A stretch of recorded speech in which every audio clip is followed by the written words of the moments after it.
For all my type A queens out there, I'm gonna say what no one says out loud. You've worked too hard to still be working this hard. For accomplished, high achieving women like yourself, what got you where you are is not gonna hold you at this next level. So in today's video, I'm gonna share with you 4 types of non-negotiable systems to reclaim your time, your energy, and make success feel sustainable. I'm a neuropsychologist, not only with an expertise in reducing cognitive load, but I've spent years building systems for women who run real lives with big goals, so you can rest assured that these systems are proven and will actually work. So let's start with the systems that most busy women skip that keeps them in this cycle of overwhelm. I want you to think of yourself like a plant. What happens to a plant when there are dead leaves on it? It starts to drain the plant's energy and it prohibits the plant from actually growing. The moment that you prune that plant and cut off those dead leaves, it gives the plant more energy to actually grow and to flourish. So we will call this first type of system, not me girl. Before I optimize anything, I look at what I can remove. If something keeps slowing me down, draining me, or asking me to do it over and over again, that's usually a sign it needs to be delegated, outsourced, or systemized. So this system set 1 is to remove. So I'm going to draw this out in what I'm calling the capacity protection staircase.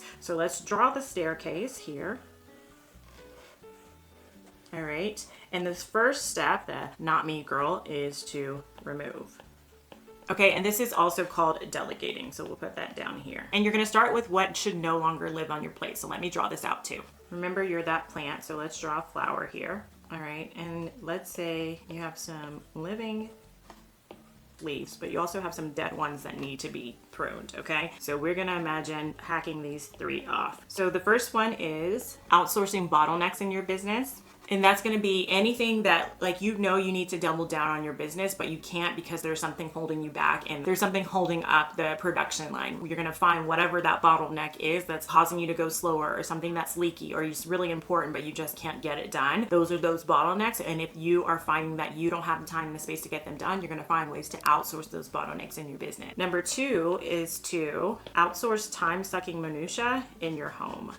Anything that doesn't really need you or you're not really passionate about in your home that can be outsourced, it's time to get that outsourced. That's like getting your groceries delivered, maybe you use a laundry service like Poplin to get your laundry done, cleaning people to come in and cleaning team to help you deep clean, or maybe clean once a week. Maybe it's a house manager that can help you manage all the things in your home. Maybe it's a home organizer that can help you jumpstart getting organized in your home. All the minutia that doesn't need your genius or that you're not passionate about, start thinking, can I outsource these things? And then the third thing I want you to prune is anything you repeat, either in your business or in your home. So if it happens more than once, I want you to stop repeating yourself and create a system. And we'll do a quick check here. If you look back at the last week, how many things did you do that someone else or a simple system could have handled? I want you to actually count those things. Give yourself a green if it's actually 0, and then give yourself a red if you lost a whole afternoon, because most women I talk to land deep in the red. Now picture those hours back in your week. What would you actually do with them? And what's the cost to keep doing it all yourself? So in my program, Systemize Your Goals Accelerator, I've been working with a client through what I call capacity grief. And one thing that I knew would help her a lot was actually getting more help in her business. This is easier said than done, I know that, especially when you're already drowning in tasks. So in our work, she worked on building other systems that I teach in the program while also preparing to hire. After much work, she actually reached the light at the end of the tunnel and just wrote in our community, "Hello ladies, I'm happy to report that with my system supporting me and sending some work to my VA, hello delegation, I'm officially taking some time off." I was so happy for her when I saw this, because she did the hard work to build those systems, but she also took the leap to get help and not hold everything herself. And this is what I want you to remember about delegation systems. The secret to getting to the next level in your life, in your career, in your business is removing what never needs to be there in the first place. If you want help with delegating, I'll link a recent workshop that I did called Delegate and Breathe, where you can get a taste of what it's like to be a member inside my community. It's one of the deep dives that I did. And I went over the strategies and the systems that can make delegating a breeze without losing quality, that can actually get you support both at work and at home. I also give some fabulous bonuses to help you apply what you learned, so be sure to check it all out in the description. But even with a lighter plate, some weeks you're still gonna hit Wednesday and feel completely wiped. And there's a reason that that keeps happening, and this next system is gonna show you how to fix that. So has your phone ever been on low battery and you get that pop-up that asks you if you wanna go into low battery mode? You can keep using it, but the screen sort of dims and everything kind of slows and it's not really running at its best. Restoring the battery by charging it is the only way to get the most out of your phone again. Your energy energy is the same way. You're running on 2%, babe, and you're expecting 100% productivity. This next set of systems is where I protect my energy like it matters, because it actually does. Sleep, hormones, recovery, and your nervous system, these things are not extras. They're the foundation of productivity. And I call this next set of systems human first productivity. And it's all about restore.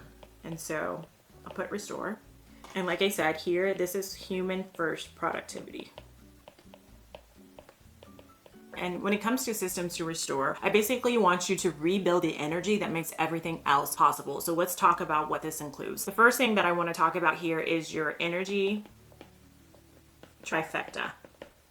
Okay, so these are 3 important components that make up a system to make sure you have the energy to support, give you that foundation of your productivity. The first piece is nutrition. So the biggest piece of this is power plate planning, which I learned from Dr. Shaw. Every meal should include 4 things: protein, fiber, color, and fat, as much as possible. Okay, so that's one thing, nutrition. The second thing is movement and our energy trifecta. You want to make sure that you're moving your body. Movement isn't just about fitness or looking good, it's about turning your brain on. Actually, when you move, your brain releases something called BDNF. It's a growth factor that boosts memory and focus. The third piece of the energy trifecta, and which women need more of, is sleep. Women have actually been shown to need 30 minutes more sleep on average than men. So that means if it's an average, some women need even more than 30 minutes, usually more than men. I suggest you be getting 7 to 9 hours of sleep, depending on where you are, your stage of life, your hormones, all of those things. So that is the energy trifecta. I go through it obviously more deeply with my clients, but those are main things you want to make sure that you're having. Make sure that you have a system for nutrition, movement, and getting enough sleep. The second thing here is going to be your cycle tracking for restore. I like to look at my phase app whenever I'm doing my weekly review to just check in when I'm planning the next week. What is my energy going to be like? What is my focus going to be like? What phase of my cycle am I going to be in? That way, again, you're building the foundation, you're making sure you can restore yourself to actually get things done, and you're planning more realistically. Another system that I have here is going to be what I call your cushion routine. I've sometimes also called this your survival routine. This is just a routine that you create that's just the bare minimum to keep you, your family, and your work going during those hard times of life. So what is the bare minimum that you want to set intentionally before you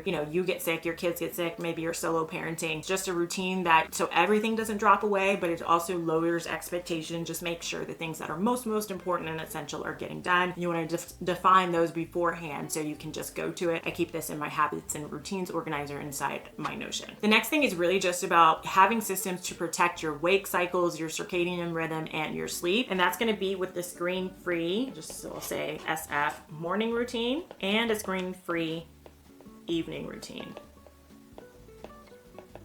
So as a neuropsychologist, I've seen all the brain science on this and how waking up immediately with your phone or having screens right before you go to bed, it affects our wake cycles, it affects our circadian rhythm, and in turn, it affects our sleep, which we know affects our productivity. We're all addicted to our phones. I'm not going to sit here and pretend I'm holier than thou. The more you can install systems in place to help you combat this addiction so that you're not messing up those cycles is going to be helpful. I use the Opal app to support this, like less screen use, and I have it set for 30 minutes before I want to go to sleep. So at 8:30, I cannot be doom scrolling using my phone. It shuts everything interesting down at that time. And I also have it on a hard lock, like it can't be reset for a whole day in the morning when I first wake up. So even if I do grab my phone because I use it as an alarm, I quickly put it down because I can't get anything interesting on it until 6:30 a.m. So take any of these systems that you need to really get into restoration, to have a human first approach to productivity and have a foundation to support productivity. And as you're doing that right now, to assess where you are on a scale of 1 to 4, how protected is your energy right now? 1 means you're running on fumes, and then 4 means you wake up ready. Now I want you to picture what your work, your patience, your whole day looks like at a 4. That space between where you are now, whatever you rated yourself, and a 4 is exactly where we're closing, where we want to close with these restoration systems. Sleep, hormones, and recovery are going to hold up your week. When you protect them, everything else gets easier. And by the way, if you aren't subscribed, be sure to tap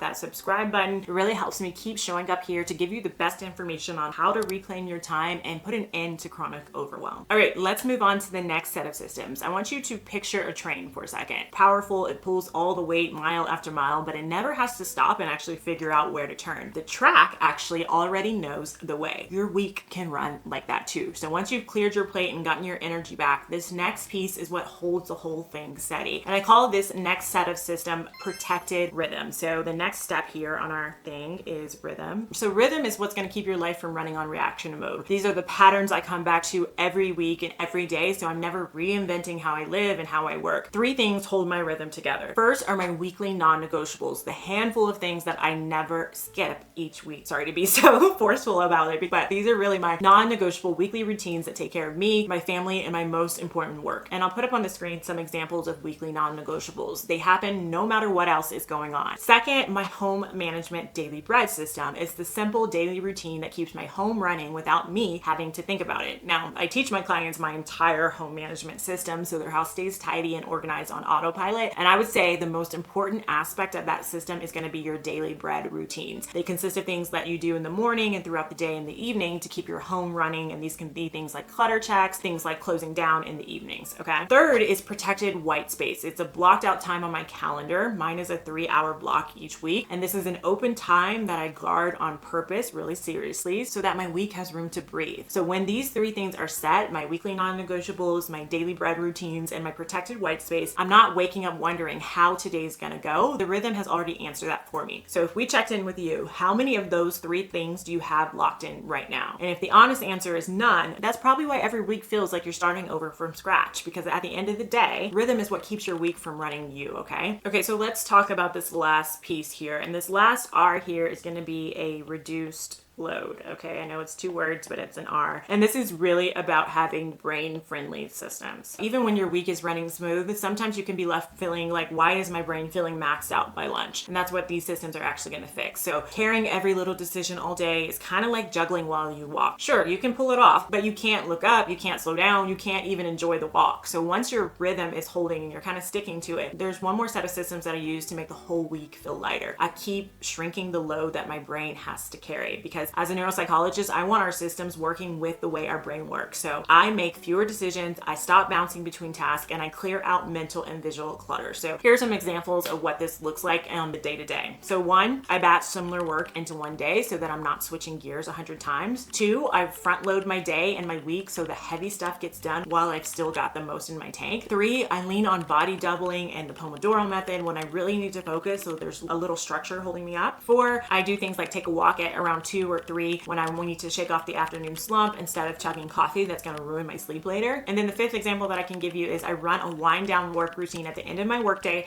so my brain knows the day is closing. Every one of these does the same job. It gives my brain a little more room, and the common thread between all of these is a reduction in cognitive load to make it easier for my brain to win. And when it comes to cognitive load, I would say the number 1 system that I use to reduce mental load though is my task management system, and it really is a system that helps me have nothing on my brain. If you want to know my exact framework for building your own task management system, no matter what software or tools that you use, I want you to watch this video next. And until next time, cheers to planning, manifesting, and enjoying your dream life. Namaste.